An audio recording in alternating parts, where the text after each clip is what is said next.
ተነስተን እንሰራለን በሚለው አቅጣጫ በዚህ ዓመት እነዚህ የዓመት ለውጦች፣ የወር ለውጥ፣ የሳምንት ለውጦች መሽቶም ሲነጋ የቀን ለውጥ እንኳን ሳይቀር ለአዲስ ጅማሬ እድል ነው። it's an opportunity to start again and to start over።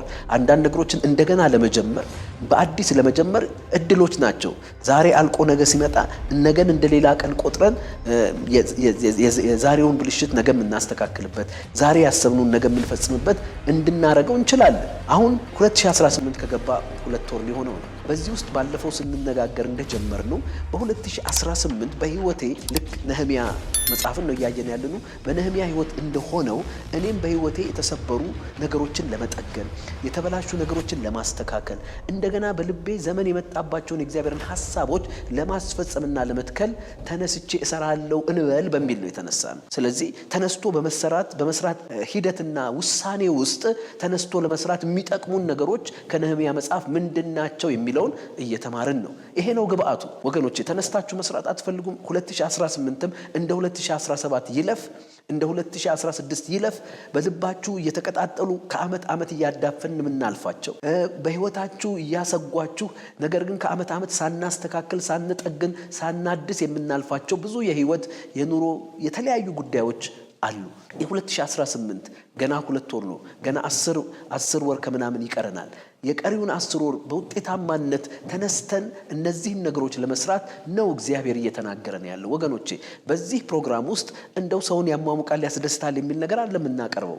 ዋናው ዓላማው ምንድነው? በእናንተ ህይወት ውስጥ 2018 አያልፍም። በልቤ ጊዜው የደረሰባቸውን ነገሮች ብዙ አሳድሬያለሁ፣ ብዙ ዓመታት አሳልፌያለሁ። አሁን ግን እግዚአብሔር ጊዜው ነው ብሎኛል፣ ልቤም ያውቀዋል። ስለዚህ ተነስቼ ተክላለሁ፣ ተነስቼ እሰራለሁ እንድንል ያንን ለማድረግ ምን ያስፈልጋል የሚሉትን ነገሮች መጽሐፍ ቅዱስ ለትምህርታችን ስለተጻፈ በነህምያ ህይወት ያለውን ትምህርት እንድናገኝ በህይወታችን የተበላሹ በህይወታችን የተሰበሩ ነገሮችን ለመጠገን የተበላሹትን ለማስተካከልም 2018 ነገሮች እንደተበላሹ አይቀጥሉም። በህይወቴ፣ በትዳሬ፣ በኑሮዬ፣ በልጆቼ፣ በአገልግሎቴ፣ በዘመኔ ብለን እንድንነሳና እንድንሰራ መጽሐፍ ቅዱሳዊ የእውነትና የእውቀት ግብአት የሚገኝበት መድረክ ነው። ይሄ ሌላ አይደለም ወገኖቼ።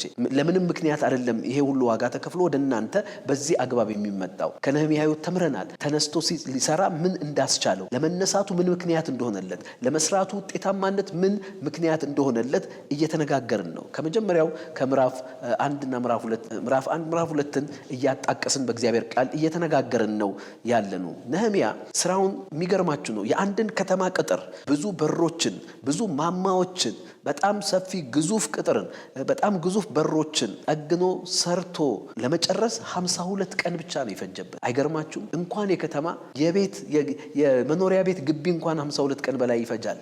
አሁን እንኳን ባለው ቴክኖሎጂ በዚያ ጊዜ በነበረው ሁኔታ እንደዚህ አይነት ኤፊሺንሲ፣ ኤፌክቲቭነስ፣ ስፒድ የሰጠው ነገር ምንድነው? ውጤታማነት የሰጠው ነገር፣ ፍጥነት የሰጠው ነገር ምንድነው? እሱን ነው እየተማርን ያለ ነው።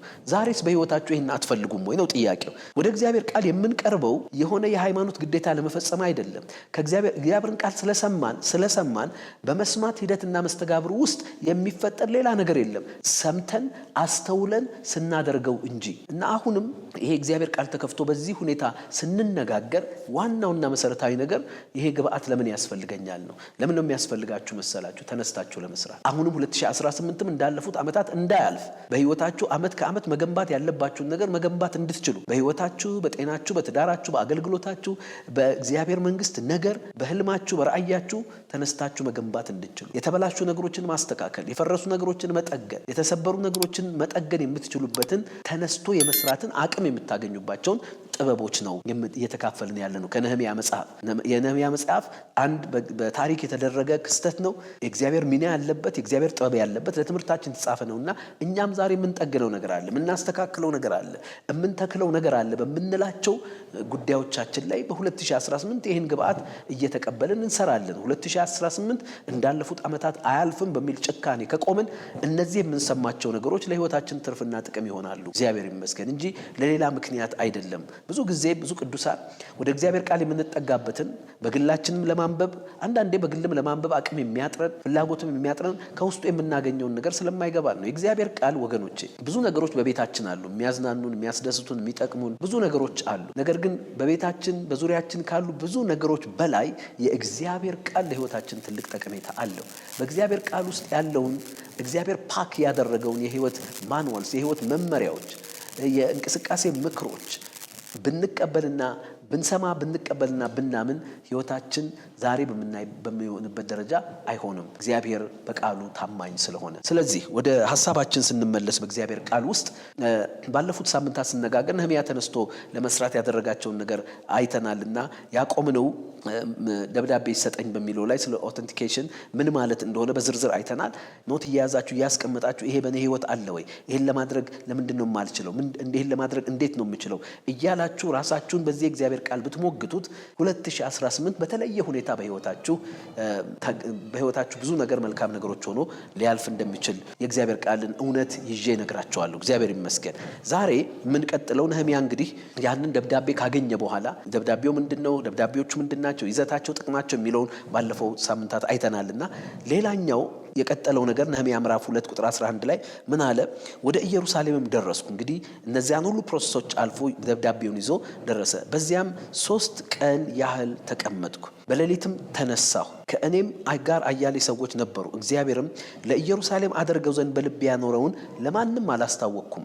ተቀምጬበት ከነበረው እንስሳ በቀር ከእኔ ጋር ምንም እንስሳ አልነበረም። በሸለቆም በር ወጣሁ፣ ወደ ዘንዶም ምንጭና ወደ ጉድፍ መጣያውን በር ሄድኩ። የፈረሰውንም የኢየሩሳሌምን ቅጥር በእሳትም የተቃጠሉትን በሮቿን ተመለከትኩ ይልና ቁጥር 16 ላይ ሹማምንቱ ግን ወዴት እንደሄድኩ ምን እንዳደረግኩም አላወቁም ነበረ። ለአይሁድና ለካህናቱ ለተላለቆቹና ለሹማምንቱም ስራ ይሰሩ ለነበሩትም ለሌሎቹ ገና አልተናገርኩም ነበር ይላል። እንግዲህ ሄደ ወደ ኢየሩሳሌም ሊሰራት ወደ አሰባት ከተማ ሄደ። ወደ ህልሙ ወደ ራእዩ ሊፈጽመው ወዳለው ነገር ሄደ። ሊያስተካክለው ሊያንጸው ወዳለው ነገር ሊሰራው ወዳለው ነገር ተንቀሳቀሰ። ከዚያ ሄደና 3 ቀን ተቀመጥኩ አለ።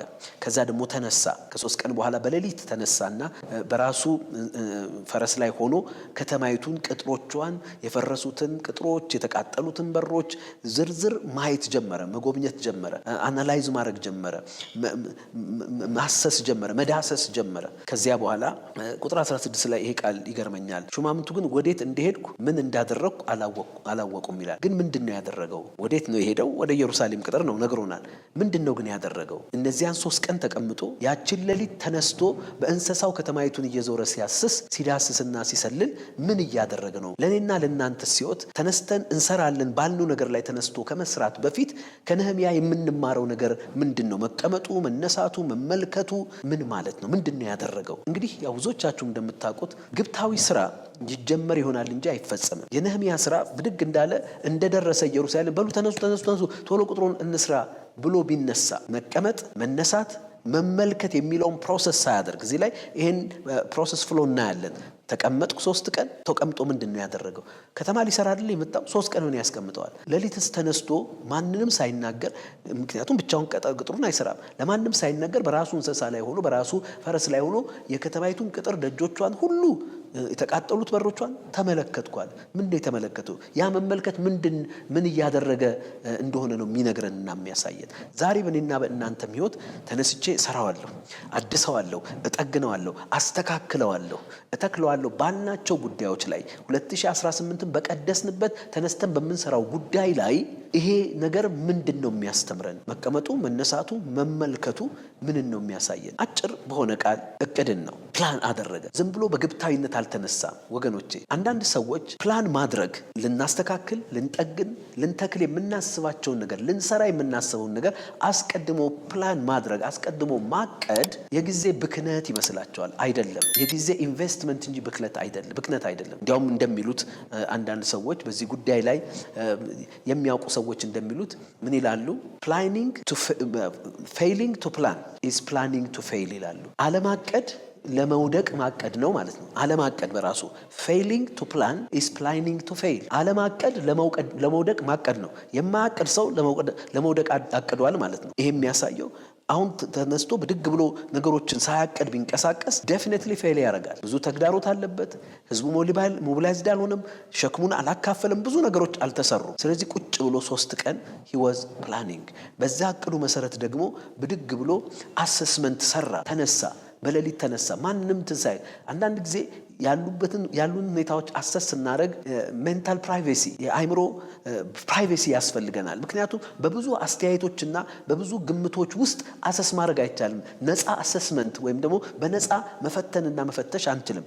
ልንሰራ ላሰብነው ነገር ነፃ ፍተሻ ያስፈልገናል። አንዳንድ ጊዜ ግር ብለንና ግር አድርገን ሰዎችን ነገሮችን ለማየት ስንሞክር አንዱ ይሄን ሲል፣ አንዱ ችግሩን በዚህ አቅጣጫ ሲል፣ አንዱ እንዲህ መፍትሄው እንዲህ ሲል ግራ ተጋብተን እንደገና ለመስራት የማንችልበት ሁኔታ ይፈጠራል። ስለዚህ this is a private assessment። ቁጭ ብለን ሌሊት ተነስቶ ከዚያ ዙሪያውን እያየ ለማንም አልነገረም። የትም እንደሄደ አላወቁም፣ ምን እንዳደረገ አላወቁም። አሁን ግን በቃሉ እውነት እንደምናደርገው ምን እንዳደረገ እናውቃለን። he was planning ፕላን እያደረገ ነው የነበረው። ዛሬ ብዙ ነገሮቻችን ፌል የሚያደርጉት we fail to plan። ማቀድ ማለት ውስብስብ ቴክኒካል ጃርገን አይደለም። ይሄ በቃ እንደዚህ በዚህ ጋር ሰዓት የሆነ ምናምን አይደለም። መጀመሪያ ፕላኒንግ ማለት is mental organization የአእምሮ መደራጀት ነው። በትንትን ያሉትን ነገሮች ጠቅለል አድርጎ የአእምሮ መደራጀት ነው። ሲጀምር ፕላኒንግ በወረቀት ላይ የምናስቀምጠው በቀናት በስራ ድርሻ በኃላፊነት በበጀት ምናምን በወረቀት ላይ ከማስቀመጣችን በፊት we have to have a mental organization አእምሮአችን መደራጀት አለበት። ይሄን ነገር ስናስተውል ነው እውነተኛ ፕላኒንግ የሚመጣው። አንዳንዴ አእምሮ ያልተደራጀ ሰው ወረቀትም ላይ ፕላን ሲያደርግ ግራ ይጋባል፣ ቅደም ተከተል ይጠፋዋል፣ ብዙ ነገሮች ውስጥ ይገባል። ስለዚህ ነው ተቀምጦ first and foremost mentally organized መሆን። ምንድነው ይሄ የተበላሸ ነገር አለ በህይወቴ፣ በአገልግሎቴ፣ በስራዬ፣ በትዳሬ፣ በነገሮቼ ይሄ መጠገን ያለበት ነገር አለ፣ ይሄ መተከል ያለበት በውስጥ ያሉ ነገሮች አሉ፣ ተነስቼ የምሰራው ብለን ቁጭ ብለን የነገሩን ይዘት፣ ችግሩን፣ ክፍተቱን ልንመለከት የምንችልበት ከእግዚአብሔር አንጻር ከቃሉ አንጻር ካለንበት ሁኔታ አንጻር ልንመለከት የሚገባቸው ነገሮች አሉ። እሱን አድርጎ ስለተነሳ ነው ነህምያ በ52 ቀን የከተማን ቅጥር በሚገርም ፍጥነት በሚገርም ሁኔታ ፈጽሞ ለእግዚአብሔር ክብር ያመጣው። ለእኛም ትምህርት የሆነ አንድ ሙሉ መጽሐፍ በታላቁ መጽሐፍ ውስጥ የተቀመጠለት የተጻፈለት እግዚአብሔር ይመስገን። ባይዘወይ ከተማ የሰሩ ሰዎች ነበሩ፣ ከተማ የተከሉ ሰዎች ነበሩ። የነሱ መጽሐፍ ብዙ አልተጻፈም። ከተማ ያደሰ ሰው መጽሐፍ ተጽፏል። ምክንያቱም he was in line with the principles of God ከእግዚአብሔር መርሆች ጋር አቀናጅቶ ስለሰራ ለእኛም ትምህርት እንዲሆን የነህምያ ስራ ተጻፈልን። እግዚአብሔር ይመስገን። እንግዲህ በዚህ ውስጥ ፕላኒንግ ስንል ምን ማለት ነው? አሁንም በእግዚአብሔር ቃል ላይ እንመስረት። ስለ ፕላኒንግ በሴኩላር ትምህርት ቤቶችም ትምህርቶች ይሰጣሉ፣ መርሆች አሉ።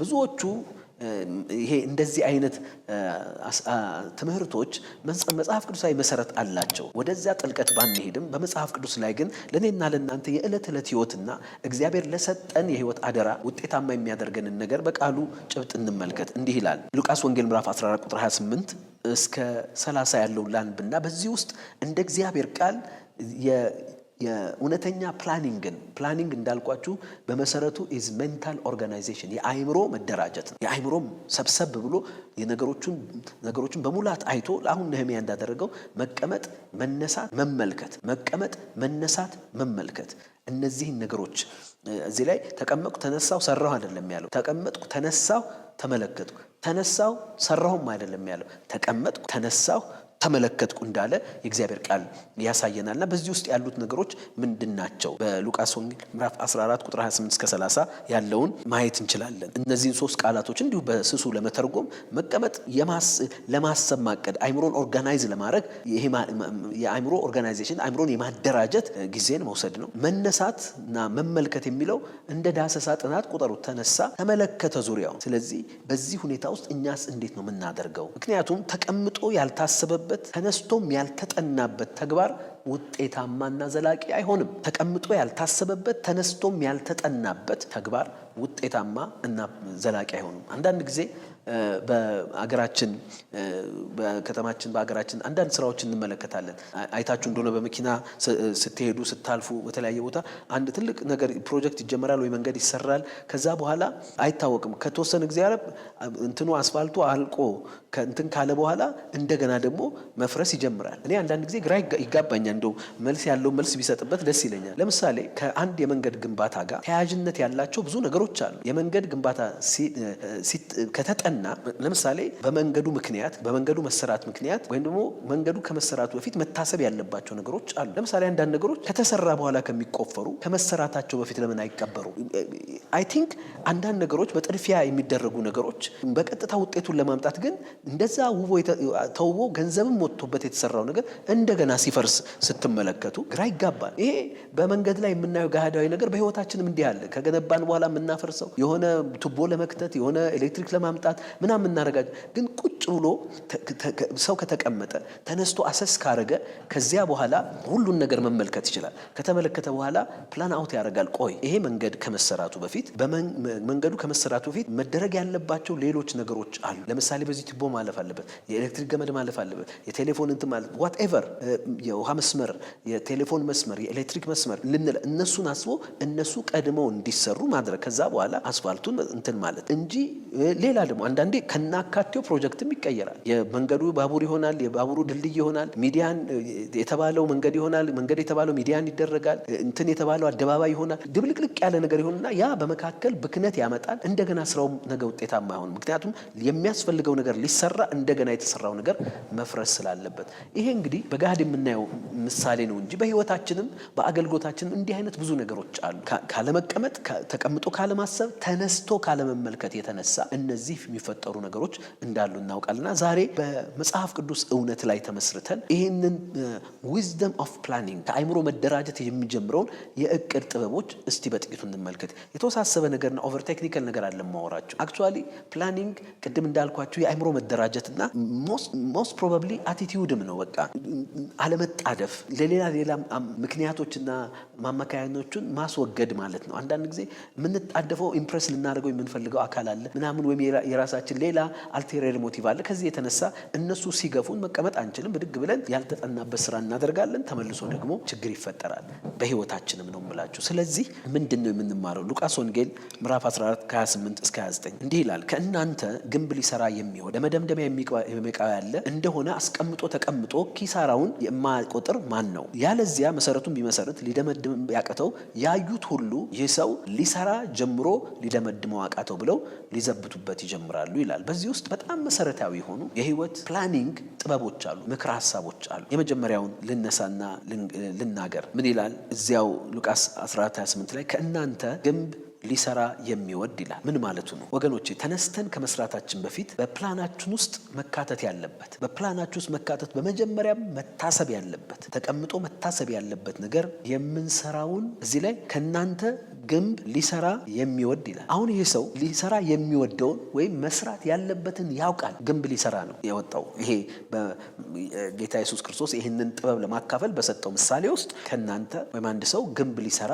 አሁን ሊሰራ የሚሰራውን ያውቃል፣ ሊሰራ የሚወደውን ያውቃል፣ የሚሰራውን መርጧል፣ የሚሰራውን ወዷል፣ የሚሰራውን አውቋል። ዛሬ ብዙ ጊዜ ተነስተን እንሰራለን እንልና ግን ምን ልንሰራ ነው የተነሳ ነው? በመጀመሪያ ደረጃ መስራት የሚገባንን መስራት ያለብንን ማወቅ አለን። ሰው የሰራውን መስራት የለብንም። ስሜታችን ስሩ የሚለን መስራት የለብንም። ሁኔታ የሚገፋንን መስራት የለብንም። ለሌላም ደግሞ ድብቅ ዓላማ ድራይቭ የሚያደርገንንም መስራት የለብንም። መስራት ያለብን እግዚአብሔር ያለንን መሰራት አለባቸው፣ በዚህ ጊዜ መሰራት አለባቸው የምንላቸውን ነገሮች። ዛሬ እኮ ምን ለመስራት እንደምንነሳ እናውቃለን። ለመስራት እንነሳለን። ከዛ በኋላ የተገኘውን እንሰራለን። ስሜታችን የገፋንን እንሰራለን። ሰውን ኢምፕረስ ለማድረግ እንሰራለን። ግን ምንድነው ለመስራት የምንወደው? ምንድነው ለመስራት የምናስበው? ይሄ በግልጽ መቀመጥ አለበት። ወንድሜ እህቴ፣ ዛሬ በ2018 ተነስቼ እሰራለሁ ስትል ምን ግልጽ አድርገው። ይሄን ነገር በህይወቴ፣ በትዳሬ፣ በአገልግሎቴ፣ በጤናዬ፣ በእነዚህ ነገሮች ላይ በዚህ ላይ ልሰራ እነሳለሁ። ግንብ ልሰራ እነሳለሁ። ምንድነው ያንተ ግንብ? ምንድነው ያንቺ ግንብ? ጌታ ያለሽ ምንድነው? ጌታ ያሳየሽ ምንድነው? ይሄ ተበላሽቷልና አስተካክዩ፣ ተሰብሯልና ጠግኙ፣ ይሄ ዘመኑ መጥቷልና ውለጂው፣ ትከዩ፣ ስሪው ያለሽ ነገር ምንድነው? ያ ግንብ ምንድነው? what is that wall for you? ለኔና ለናንተ ያ ታወር ምንድነው? ለነህምያ ግልጽ ነገር ነው። አሁን የሚሰራውን አወቀ። ነህምያ የሰማው ችግሮችን ነው። ቅጥሯ ፈርሷል፣ በሮቿ ተቃጥለዋል። መጣና በራሱ አየው። የስብራቱን የውድቀቱን ጥልቀት ይዘት በደንብ ተመለከተው። በቃ መስራት ያለበትን መስራት የሚገባውን እንዳወቀ ተቀምጦ አስቦ ተነስቶ ተመልክቶ ተቀምጦ አስቦ ተነስቶ ተመልክቶ ይሄ የኢየሩሳሌም ግንብ ጠገናል። ብዙ ችግሮች እኮ ይኖሩ ይሆናል። እዛ መካከል የተራቡ ሰዎች ነበሩ። ኢየሩሳሌም ሲገባ ብዙ አይነት ችግሮች አሉ። ይገባቸዋል። እግዚአብሔርን ሕዝብና እስራኤልን ኢየሩሳሌምን የሚጠሉ ጠላቶች ነበሩ። ልክ እዛ ሲደርስ እኮ ጦቢያ ሰንበላጥ በቁጣ ተናደዋል። ስለዚህ የምን ግንብ ነው መጀመሪያ ጠላት እናጥፋ ብሎ ወደ ጦርነት አልሄደም፣ ጦርነት ሊሰራ ስላልሄደ። ወይ ደግሞ እዛ ሲሄድ መጨረሻ ላይ ያደረገው ግንቡን ከጨረሰ በኋላ ያደረገውን የነህምያ መጽሐፍ የመጨረሻ ምዕራፎችን ተመልከቷቸው። ካህናቱ ጋር ሄደ፣ ተደበላልቀዋል። አዛጦንኛ ቋንቋ ነው የሚናገሩት ልጆቹ። ካህናቶቹ ከአዛብ ጋር ተጋብተዋል፣ ተዳቅለዋል። ብዙ ነገር አለ። እሱን በኋላ ሲያጠራው ትመለከታለች። መጀመሪያ እነዛም ችግሮች ነበሩ። ካህናቱ ተርበው ነበር። ሌዋውያኑ ህዝቡ አስራት መባውን ካለማግባቱ የተነሳ ወደ እርሻ ሄደው ነበረ። ይሄ ሁሉ ምስቅልቅል ነበረ። እነዚያን ባየሳት ብድግ ብሎ ቆይ ለምንድን ነው መጀመሪያ ችግረኞችን ማንረዳው? ለምንድን ነው እንዲህ አይደለም ያለው? የሚሰራውን አውቋል። ከእናንተ ማንም ግንብ ሊሰራ የሚወድ አንዳንድ ጊዜ ልንሰራ ያሰብነውን ነገር ለመስራት ተነስተን ነገር ግን በእቅድ ስላልታሰረ አይምሮአችን በዚያ ጉዳይ ኦርጋናይዝድ ስላልሆነ ወቅታዊ ነገሮች፣ አስቸኳይ ነገሮቻችንን ትሪገር እያደረጉ እየቀሰቀሱ በዚያ ማድረግ መሰራት የማይገባቸው ነገሮች እኮ አይደሉም። መሰራት የሌለባቸው ላይሆኑ ይችላሉ። ምን አለ ነህምያ እዛ ያሉትን የኢየሩሳሌም ጎስቋሎች ቢረዳ፣ ምን አለ በቤተ ክህነቱ ያሉትን እነዚያን ድብልቅ ነገሮች ቢያጠራ ምን ችግር አለው? መሰራት የሚችሉ ነገሮች ናቸው። ግን አያችሁ ፕላን will focus you on your specific activities። በጣም ቀጥተኛና ግልጽ በሆነ ተግባሮቻችሁ ላይ እቅድ ትኩረትን ይሰጣችኋል። ከእናንተ ግንብን ሊሰራ የሚወድ የመጀመሪያው ነገር የምንሰራውን ማወቅ። ምን ልንሰራ አስበናል? ግንባችን ምንድን ነው? በልባችን ያለው እግዚአብሔር እንድንሰራው ያስቀመጠው ነገር ምንድን ነው? እግዚአብሔር እንድናስተካክለው ያሳየን ችግር፣ እንድንጠግነው ያሳየን ስብራት ምንድን ነው? ሁሉንም በአንድ መስራት አንችልም። 6 ሀሳቦች ውስጣችን ይኖራሉ። ምናልባት ሁሉም የእግዚአብሔር ሀሳቦች ሊሆኑ ይችላሉ፣ ግን በቅደም ተከተል የሚሰሩ ሊሆኑ ይችላሉ። ወይ አንዱ በአንዱ ላይ የሚሰሩ ሊሆኑ ይችላሉ። ምናልባት አንዳንዶቹ በተጓዳኝ የሚሰሩ ይሆናሉ። እሱን ማጥራት ማለት ነው። አለበለዚያ 6 ሀሳብ ዙሪያ አይምሮአችን ሳይደራጅ ብድግ ብንል እጅም ያጥረናል፣ ጊዜም ያጥረናል፣ ትንፋሽም ያጥረናል። ስለዚህ አንዱንም ሳንሰራ እንቀመጣለን።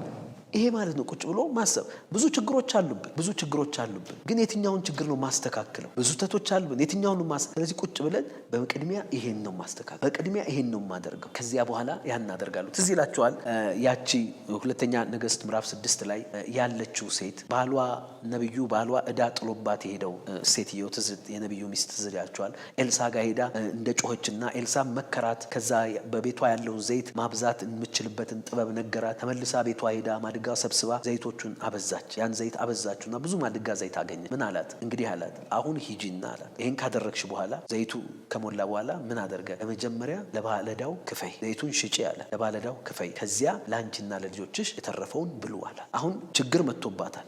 ችግሩ ግን ባይዘወይ ባለዳ መምጣቱ ብቻ አይደለም። ቤቷም እኮ ዘይት የለም፣ የሚበላም እኮ የለም ማለት ነው። በዛ ሰዓት ትንሽ ማድጋ ዘይት ነው ያላት፣ ሌላ ነገር የለም። አሁን ዘይቱ እንደበዛ ቀድማ ብትበላው ኖሮ ባለዳው የምትከፍለውን ታጣለች። ስለዚህ ችግሮቻችን ራሱ ታክል ስናደርግ ደም ተከተላቸውን ማወቅ አለብን።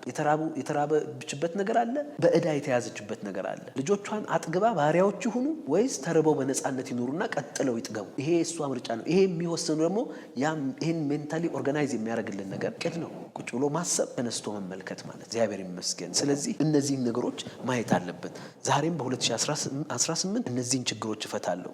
አንድ ብቻ ችግር ያለበት ሰው የለም። እነዚህን ስህተቶች አስተካክላለሁ፣ እነዚህን ስብራቶች፣ እነዚህን ነገሮች እጠግናለሁ፣ እነዚህን ሀሳቦች እተክላለሁ ብለን ስንነሳ በሀሳቦቹ ዙሪያ ቁጭ ብለን አስበን ተነስተን ተመልክተን ግንባችንን መለየት አለብን። ነህምያ እንዳልኳቸው በኢየሩሳሌም 3 ቀን ሲቀመጥ ያላየው ነገር የለም፣ ያልተመለከተው ችግር የለም። ግን he was focused on rebuilding the walls and the gates። በሮቹንና ቅጥሩን ለመጠገን ተነስቶ የመጣበትን ያንን ሀሳብ አጥርቶ እንደያዘ በእግዚአብሔር ቃል እንመለከታለን። እግዚአብሔር የተመሰገነ ይሁን። ከዚህ በመቀጠል እዚሁ ሀሳብ ላይ የምንመለከተው ነገር አለ። እንግዲህ የመጀመሪያው ከእናንተ ግንብ ሊሰራ የሚወድ በሚለው ሀሳብ ውስጥ ያየነው ምንድነው? የምንሰራውን ማወቅ፣ የምንሰራውን መለየት፣ የምንሰራውን መወሰን። ይሄ በጣም አስፈላጊ ነው። አለበለዚያ ሁሉን ያደረግን እየመሰለን ምንም ሳናደርግ የምንቀርበት፣ ጥቂት ተክለን ጥቂት ነገሮች አድርገን ለእግዚአብሔር ክብር ለትውልድ መታነጽ መሆን ስንችል ሁሉን ለማድረግ ስንሞክር አንዱንም ያለማድረግ አባዜ ውስጥ እንዳንገባ የመጀመሪያው ተቀምጦ የማሰብ ተነስቶ የመመልከት ሂደት የሚያሳስበን ነገር የምንሰራውን ማወቅ ነው። ግንባችን ምንድን ነው? እህቴ የ2018 ግንብሽ ምንድን ነው? ግንብህ ምንድን ነው? ልትሰራ የምትወደው፣ ልትሰራ የምታስበው፣ ልታስተካክል የወሰንከው፣ ልትጠግን የወሰንከው፣ ልትተክል እና ልትሰራ ያሰብከው ነገር ምንድን ነው? ይሄ ቁጭ ተብሎ በማሰብ ተነስቶም በመመልከት የምናገኘው አንደኛው የእቅድ ጭብጥና ይዘት ነው። እግዚአብሔር ይመስገን። ከዚያ እንዲህ ይላል ሲቀጥል ከእናንተ ግንብ ሊሰራ የሚሆን ለመደምደሚያ የሚበቃ ያለው ይላል። ለመደምደሚያ የሚበቃ ያለው እንደሆነ አስቀድሞ ተቀምጦ ኪሳራውን የማይቆጥር ማን ነው ይላል። እንግዲህ የሚሰራውን አውቃል፣ ግንብን ይሰራል። ከዚያ ግን እዚህ ላይ የምንመለከተው ሀሳብ ለመደምደሚያ የሚበቃ ያለው እንደሆነ አስቀድሞ ተቀምጦ ኪሳራውን የማያስብ ማን ነው ይላል። ይሄ ሀሳብ ሁለተኛ ነገር ያሳየናል። በዚህ አእምሮን በማደራጀት ሀሳብን በማደራጀት ተቀምጦ በማሰብ ተነስቶ መስራት ሂደት ውስጥ በፕላኒንግ ጭብጥ ውስጥ የሚያሳየን ሌላኛው ነገር ምንድን ነው? እስከ ፍጻሜ ያለውን ፍላጎት መረዳት። እስከ ፍጻሜ ያለውን ለመደምደሚያ የሚበቃ ነው። አሁን ግንብ ሊሰራ ወዷል፣ ግንብ ነው። ግን ግንብ ተጀምሮ እስኪያልቅ ድረስ መደምደሚያው ጋር ሄዶ ነው የሚያየው። ይሄ ነገር ተጀምሮ እስኪያልቅ ድረስ የሚያስፈልገው ነገር ምንድን ነው፣ የሚፈለገው ነገር ምንድን ነው ብሎ መነሻውን አይ እንደምን ብለህ ተነሳ ጀምረው እንጂ እንባላለን። ጀምረው እንጂ እኮ ጌታ ያውቃል እንባላለን። ልንገራችሁ፣ ያውቃል ጌታ። ግን ያ ጌታ የሚያውቀውን ነገር ቁጭ ብለህ ስታስብ ነው የሚያሳውቅ። ብድግ ብለህ ተነስተህ ጌታ ያውቃል የሚባል ነገር የለም። እንደሱ አይነት ነገር አይደለም። ጌታ እንደ አምቡላንስ በሆነ ሰዓት የምንጠራው አካል ብቻ አይደለም። ራሱ በችግሮቻችን ጣልቃ ይገባል፣ እናውቃለን። ነገር ግን the rule of the game የዚህ የህይወታችን እንቅስቃሴ ስርዓቱና ደንቡ ግን ቁጭ ብሎ ማሰብ፣ ተነስቶ መመልከት፣ ከዚያ መስራት ነው። ይህም ሰው ለመደምደሚያ የሚበቃ ያለው ሲል እስከ መደምደሚያው ያስባል። ነህምያ አሰበ። ይሄ ቅጥር እዛ ድረስ እስኪደርስ ድረስ የሚያስፈልገው ድንጋይ ምንድን ነው? የሚያስፈልጉት እንጨቶች ምን ያህል ናቸው? ምን ያህል የሰው ኃይል ያስፈልገዋል? ምን ያህል ጊዜ ሊያስፈልገው ይችላል? ምን አይነት ኢኩፕመንቶች መሳሪያዎች ያስፈልጉታል? የሚለውን ቁጭ ብሎ አሰበ፣ ተነስቶም ተመለከተ። ዛሬ ለመነሳትና አቀድንም ብለን በቃ ለመንደርደሪያ ለመነሻ የሚሆነውን ነገር ነው የምናስበው። ኖ እስከ መደምደሚያው ማየትና ከጅማሬ እስከ መደምደሚያው ድረስ የሚፈለጉትን ነገሮች ማወቅ ያስፈልጋል። በ2018 ይሄን አስተካክላለሁ ስንል ይሄን ነገር ለማስተካከል ከምጀምርበት አስተካክዬ እስክጨርስ ምን ያስፈልገኛል? ምን ያህል ጊዜ ያስፈልገኛል? ምን ያህል የሰው ኃይል ያስፈልገኛል? ምን አይነት ምክር ያስፈልገኛል? ምን አይነት ጥበብ ያስፈልገኛል? ምን አይነት እውቀት ያስፈልገኛል? ምን አይነት ሰዎች ያስፈልጉኛል? ምን አይነት ድጋፎች፣ እርዳታዎች ያስፈልጉኛል? ይሄን ማስቀመጥ ያስፈልጋል። ይሄ አክቹአሊ ወገኖቼ the highest form of faith is planning in nothing። ምንም ነገር በሌለበት ሁኔታ ማቀድ የእምነት ከፍተኛው መገለጥ ነው። ቁጭ ብሎ ሰው ወረቀት ላይ ይሄን አደርጋለሁ እንዲህ ይሆናል ብሎ ሲያቅድ it is the highest form of faith። መጮህ መናገሩ አይደለም። አንዳንድ ጊዜ ይመስለናል ትልቁ የማመን መገለጥ እንዲሁ ማወጅ ማውራት ይመስለናል። ኖ ትልቁ እሱም የእምነት መገለጥ ነው፣ ያመንከውን ነገር መናገር። ነገር ግን the highest form of faith እግዚአብሔርን ታምኖ ቁጭ ብሎ ነገሩን ከጅማሬው እስከ ፍጻሜው አይቶ የሚፈለገውን ነገር አይቶ ማቀድ። ይሄ ዲዛይር ፎርም ኦፍ ፌዝ። እግዚአብሔር ይመስገን። አንዳንዶች አለማመንም ይመስላቸዋል። ምን ትጨነቃለህ? መጨነቅ አይደለም ማቀድ፣ መጨነቅ አይደለም ማስተዋል ነው። የምናቅደው is not because we worry። ነገር ግን የምናቅደው በአስተዋይነት ነው። የህይወት ስርዓቶች ይሄ ስለሆኑ ህይወት በእንደዚህ አይነት ስርዓት ቅኝቶች ስለሚመራ፣ ከዛ ውጭ ግን we fail። ምንም ይሄ እኮ ጥናት ምርምር የሚያስፈልገው ጉዳይ አይደለም። መጽሐፍ ቅዱስን ብንመለከት የህይወትንም ዙሪያዎች ብንመለከት የሚያሳየን ነገር። ስለዚህ የመጀመሪያው ነገር እንዳልኳችሁ ግንብህን ማወቅ እንደምሰራው። ሁለተኛ ያን የወሰንከውን ስራ ለመስራት ከጅማሬው እስከ ድምዳሜው የሚፈልገው ነገር ምንድን ነው? ይሄ ሰው እንዳልኳችሁ ምንድን ነው ያደረገው? ግንብ ሊሰራ የሚሆን ለመደምደሚያ የሚበቃ ያለው እንደሆነ አስቀድሞ ተቀምጦ ከሳራውን የማይቆጥር ማን ነው ይላል። ማን ነው ይላል። በቃ መጀመሪያ ይሄንን ነው ይላችሁ። ለመጀመር አንነሳ፣ ለመፈጸም እንነሳ። ለመጀመር አንነሳ፣ ለመጨረስ እንነሳ። ስንነሳ ለመጨረስ ከተነሳን እስከ መጨረስ ያለውን ዋጋ እናውቃለን። እስከ መጨረስ ያለውን ኃላፊነት እናውቃለን። ብዙ ጊዜ ግን ለመጀመር ነው የምንነሳው። የብዙዎቻችን የህይወት ችግር ይሄ ነው። እኔ በህይወቴ ያጋጠሙኝ ነገሮች አሉ። ለመጀመር እነሳለሁ፣ ለመጀመር ያሉትን ነገሮች አውቃለሁ፣ እጀምራለሁ። ከዛ በኋላ ግን አያልቅም። ከዛ ሂደቱ ይጓተታል። ምናልባት ተቀምጬ ባስብበት ባቅድ ኖሮ ተቀምጬ ባስብ ተነስቼ ብመለከት ኖሮ ወራት የሚፈጀው ስራ አመታት ሊፈጅ ይችላል። ሳምንታት የሚፈጀው ስራ ወራት ሊፈጅ ይችላል። ተቀምጦ ማሰብ፣ ተነስቶ መመልከት ትልቅ የህይወት ግብአት ነው። ያሰብነውን ነገር ለመስራት፣ የተበላሸውን ለማስተካከል፣ ብቻ whatever we are supposed to do ልንሰራ የሚገባንን ነገር ለማከናወንና ለመስራት እነዚህ ወሳኝ ነገሮች ናቸው። አይደለም ወይ? እስቲ ራሳችሁን ተመልከቱ። በሞራል በሙቀት ብድግ ብላችሁ የጀመራችሁት ነገር እንደገና ደብዝዞ እንዳልተጀመረ የተጀመረ እስኪመስል ድረስ ጠፍቶና ተደባብሶ አልፎ አታውቁም? ምናልባት ለአንዳንዶቻችሁ ልክ ነው እኮ 2012 ላይ እኮ እንዲህ አስቤ እንዲጀምሬ 2014 ላይ እኮ እንዲህ ጀምሬ ያልናቸው ነገሮች የሉም? ግን አሁን እስከ መጀመሩንም እንደረሳን ያልናቸው ነገሮች አሉ። እኔ አንድ ጊዜ ትዝ ይለኛል የሆነ ነገር ለመጀመር አስቤ ነገር ግን በቅጡ ስላላቀድኩ በቅጡ ቁጭ ስላላል የታተሙ ነገሮች ነበሩ፣ የተሰሩ ነገሮች ነበሩና ለመነሻ የሚሆን ከዛ እነዛ አሁን አንዳንዴ ቃይን ሳስተካክል ሼልፎች አካባቢ እነዛን የታተሙ ነገሮች ሳያቸው እንትን ይለኛል፣ ይገርመኛል። ምንም አልተሰራም በዛ ጉዳይ ላይ ነገርን ታትመዋል፣ ነገሮቹ ግርግር ተፈጥሯል ምናምን ነገር ግን አልሰራኋቸው። ለምን ተቀምጬ እስከ ድምዳሜው አላሰብኩም። እስከ መደምደሚያው አይቼ ከዛ በኋላ ከመደምደሚያው ተነስቼ ከፍጻሜው ተነስቼ ወደ መጀመሪያው መጥቼ ያ ነገር አልቆ ተፈጽሞ እስኪቆም ድረስ ምንድነው ዲማንድ የሚያደርገኝ ነገር፣ ምንድነው የሚፈልግብኝ ነገር፣ ምንድነው የሚያስፈልገኝ ነገር የሚለውን በእርጋታ ስላላሰብኩበት ተቀምጬ ስላላሰብ ተነስቼም ስላልተመለከትኩ እነዚህ ነገሮች የእግዚአብሔር ቃል እንደሚያሳየን የእኛም የህይወት ምስክር ይሄ ሆኗል ማለት ነው። ስለዚህ ሁል ጊዜ እነዚህን ነገሮች ስናስብ መጽሐፍ ቅዱስ እንደሚያስተምረን ከመደምደሚያው እስከ መደምደሚያው አይቶ ከጅማሬው የመደምደሚያው ድረስ ማሰብ ያስፈልጋል። እግዚአብሔር የተመሰገነ ይሁን። እንግዲህ ከዚህ በኋላ የሆነውን ነገር እንመልከት። አሁንም የእቅድ ይዘቶችን ነው የማሳያቸው። ተቀምጦ ማሰብ፣ ተነስቶ መመልከት የምንለውን የእቅድ ጭብጦች ምን እንደሆኑ ነው እያሳየዋቸው ያለው። ለመደምደሚያ የሚበቃ ያለው እንደሆነ ከዛ በኋላ አስቀድሞ ተቀምጦ ኪሳራውን የማይቆጥር ማን ነው ካለ በኋላ ቁጥር 29 ላይ ያለዚያ መሰረቱን ቢመሰርት ይላል። አሁን መሰረታዊ ሀሳቡን አሳይቻቸዋለሁ። ግን ኦኬ አሁን ይሄ ሰው ግንቡን ለየ፣ የሚሰራውን አወቀ፣ የሚሰራውን ወሰነ። አንድ ሁለተኛ እስከ ድምዳሜው አይቶ እስከ ፍጻሜው አይቶ ከመጀመሩ በፊት እስከ መደምደሚያ የሚያስፈልገው ነገር ምን እንደሆነ አጣራ፣ አወቀ፣ አደራጀ። ምን ያህል ጊዜ፣ ምን ያህል ሰው፣ ምን ያህል ኃይል፣ ምን ያህል የሚያስፈልጉትን ነገሮች አወቀ። ከዚያስ መሰረቱን ቢመሰርት ይላል። ወገኖቼ ሌላው የምንሰራቸው ስራዎች መጀመር ያለባቸው ከመሰረት ነው። ሳናስበውና ሳናስተውል አንዳንዶቻችን ከጣራ እንጀምራለን። ከመሰረት ነው መጀመር ያለበት። ምክንያቱም ለስራው ጥንካሬ፣ ዘላቂነትና ቀጣይነት የመሰረት ጥራት፣ የመሰረቱ ሁኔታ ወሳኝ ስለሆነ አሁን ግንብ ለመስራት አስበናል።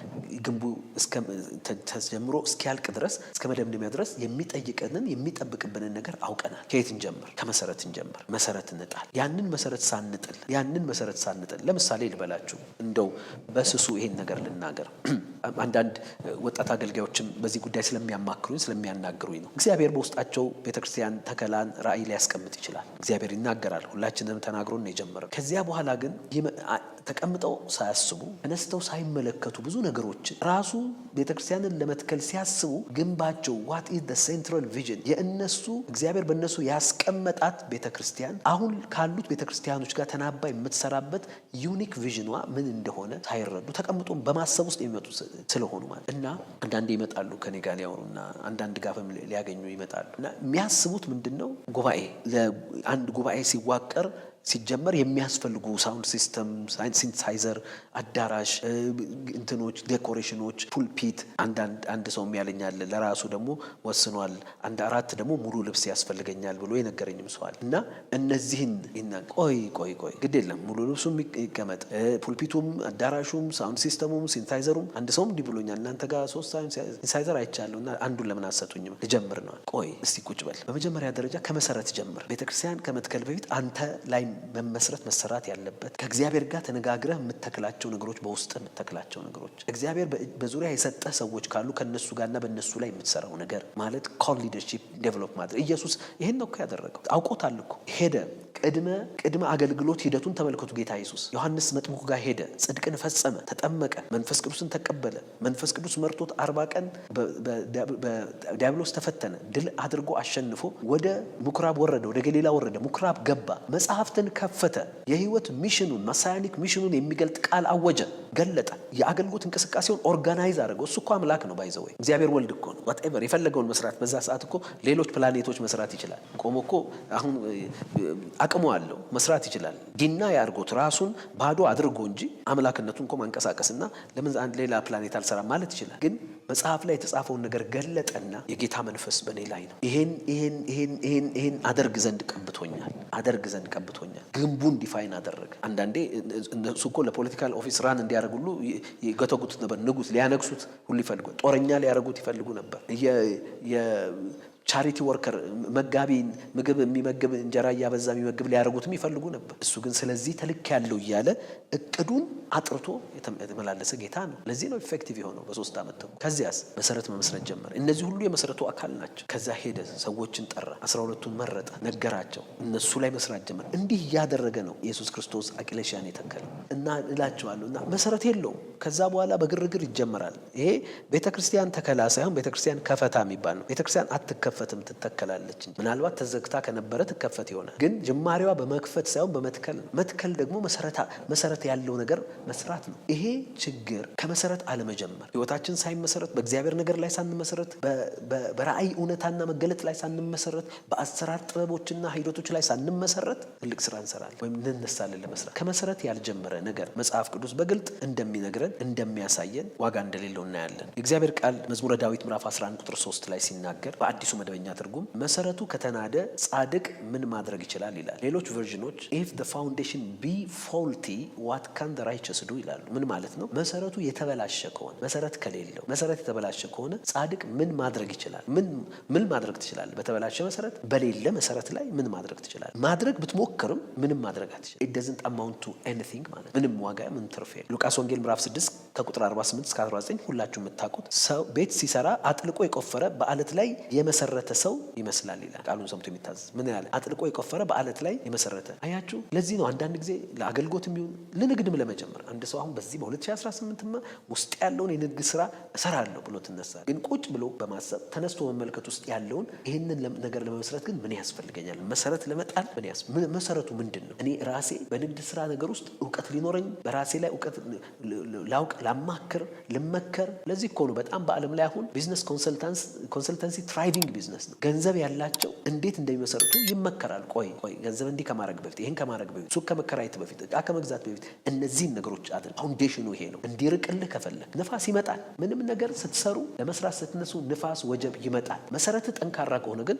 አይጥለውም፣ አያሸንፈው። ይሄም ቃል የሚለው ይሄን ነው። ጎርፍ በመጣ ጊዜ ወንዙ፣ ንፋስ በመጣ ጊዜ ወንዝ በመጣ ጊዜ ቤቱን ገፋው፣ ነገር ግን በአለት ላይ ስለተመሰለ ያናውጠው አልቻለም የሚል። ቢዝነስ ስትጀምሩ፣ አገልግሎት ስትጀምሩ ንፋስ ይመጣል፣ ወጀብ ይመጣል። መሰረት ካለ ግን አሸንፈ ትሄዳለህ፣ ከሌለ ግን ትጠፋለህ። ለዚህ ነው ከመሰረት መጀመር የምንለው ወሳኝ ነገር የሆነው።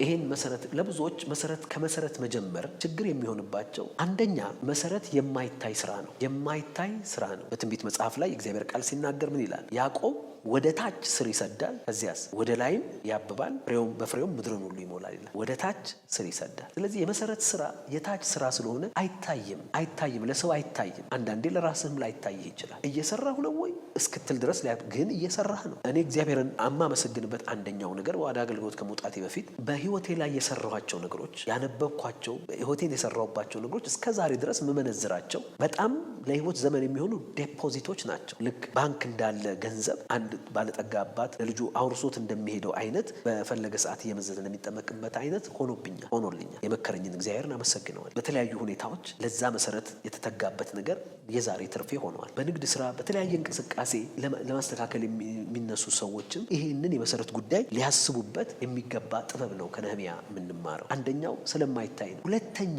ትጋት ስለሚጠይቅ ነው። ምን ይላል? ቤት ሲሰራ አጥልቆ የቆፈረ ይላል። አጥልቆ መቀፈር እኮ ከላይ ማስ ከማድረግ የበለጠ ትጋት ይጠይቃል። ሰምቶ የሚያደርጉን ያለ መሰረት በምድር ላይ ቤቱን የሰራ ማለት ሻሎ ፋውንዴሽን ምንም ምድር ላይ ለምን ይቆፍራል? እዛው ላይ ቁጭ ያደርገዋል። ምንድነው መቆፈር? ምን ያስፈልጋል? እዛው ላይ ቁጭ አላደረገውም። ያው ይሰራል። ንፋሱ ሲመጣ ነው እንጂ ችግሩ፣ ወንዙ ሲመጣ ችግር ነው፣ ጎርፉ ሲመጣ። ስለዚህ ትጋት ስለሚጠይቅ፣ አጥልቆ መቆፈር ስለሚጠይቅ ብዙ ሰዎች ለመሰረት ስራ ወይም ከመሰረት ለመጀመር ዋጋ አይሰጡትም። እግዚአብሔር ግን ይሄንን ነገር ይፈልጋል። አንደኛ ነገሥት ምዕራፍ 5 ከቁጥር 17 ላይ ያንን ታላቅ ቤተ መቅደስ ንጉሥ ሰለሞን በእግዚአብሔር ትእዛዝ ሲሰራ በመሰረቱ ላይ የነበረው ግንዛቤ ይገርመኛል። እኔ እግዚአብሔርም የሰጠው ነገር ምን አለ?